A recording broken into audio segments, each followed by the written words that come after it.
Respected viewers, Assalamu alaikum. I am Ghulam Murtaza Sandhu, Principal Government Comprehensive School, Model Town Gujranwala. I have started making videos about English grammar and especially review exercises of class 9 and 10 for the guideline of the poor students who can't pay English tutors fee.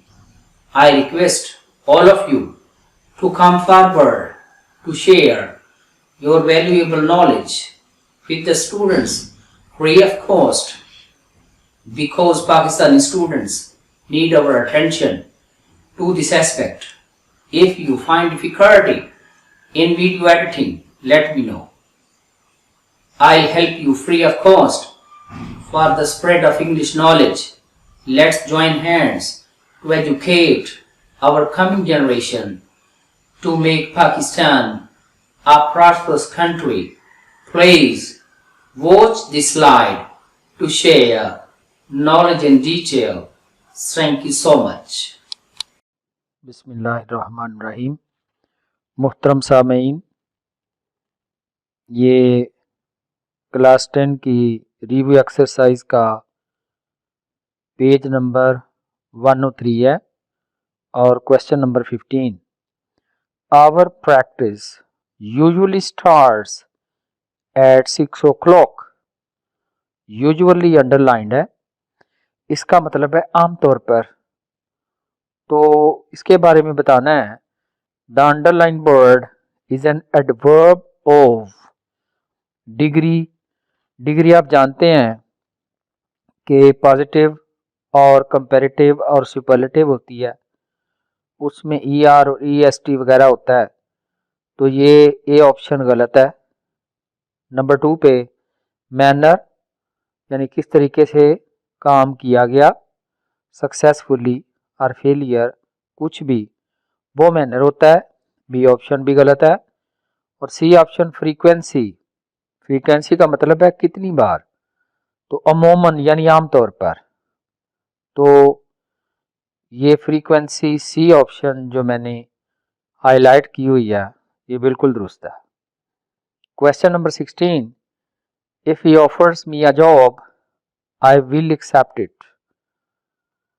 Will accept it इसलिए ठीक है कि English grammar के मुताबिक, rule के मुताबिक, अगर future sentence के दो हिस्से हों तो एक हिस्सा प्रेजेंट इंडेफिनिट में होता है और दूसरा फ्यूचर इंडेफिनिट में होता है।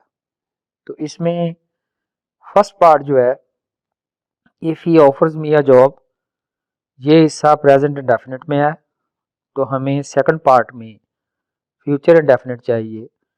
लिहाजा ए ऑप्शन विल एक्सेप्ट दुरुस्त है। बी ऑप्शन वुड एक्सेप्ट गलत है क्योंकि वुड पास्ट टेंस को ज़ाहिर करता है। और C option would have accepted, ये थर्ड कंडीशनल है, ये भी गलत ऑप्शन है। क्वेश्चन नंबर 17 पे आ जाएं। Yesterday at 5 o'clock I. Yesterday या लास्ट का वर्ड आ जाए तो वहाँ हमेशा सेकंड फॉर्म दुरुस्त होती है। लिहाजा इस क्वेश्चन का बी ऑप्शन दुरुस्त है जो मैंने हाईलाइट किया हुआ है, 8 यानी second form.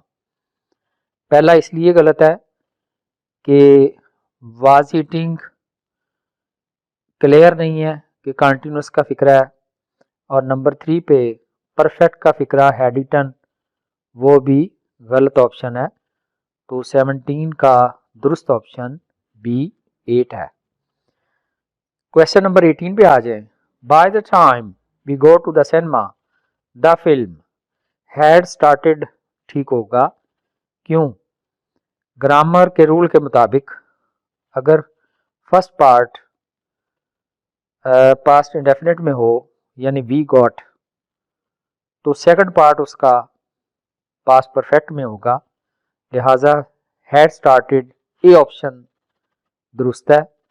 Have started B option गलत है। सी ऑप्शन स्टार्टेड बी गलत है क्योंकि हमें सेकंड पार्ट में हैड प्लस थर्ड फॉर्म यानी पास्ट परफेक्ट चाहिए। Question number 19, flying above the lake, इसमें अंडरलाइंड फ्रेज जो है ये स्टार्ट हो रही है फर्स्ट फॉर्म प्लस आईएनजी से, जो कि जेरंड है। तो इसमें भी ऑप्शन दुरुस्त है। पहली ऑप्शन ए इसलिए गलत है कि ये इन्फिनेटिव नहीं है, और सी ये प्रेपोजिशन नहीं है, इसलिए प्रेपोजिशन फ्रेज सी ऑप्शन भी गलत है।